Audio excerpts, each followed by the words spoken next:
Ito yung aking punla. Malaki na, i-transplant ko na yung yung patola. Huli na lang yung kalabasa sa kaupo. Yan na siya.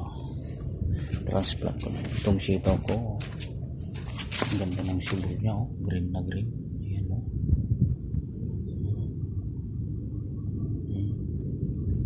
Ayun, maganda yung tubo.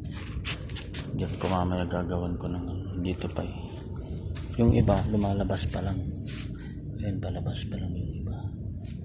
Yung iba tubo na talaga siya. Ayan.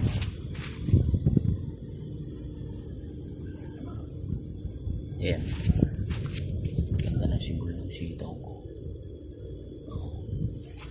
Ayan na. Dito ko itatanim yung patola ngayon. I-prepare ko. Nakaayos na yung balag niya. Ayan. Kaya na yung balag niya. Ayan. Tatanim ako mamaya dyan. Ayan. Ganda ng ng malunggay ko. Dahon nyo. Ayan. Ayun naman yung mga lagayan ko ng tubig. Pandilig. Ito yung balag nyo. Yan yung balag ng sitaw. Saka dito ako magtatanim. Meron akong kapitbahay doon, nagtatanim si Sergio. Yun ang nagtatanim siya. Dito sa amin, disyerto. Ito mo, disyerto. Kaya lang, kung masipag kang mag-alaga ng ng tanim, mabubuhay. Diligan mo lang, tiyaga lang. Tamo yung mga damo patay. Kasi walang ulan.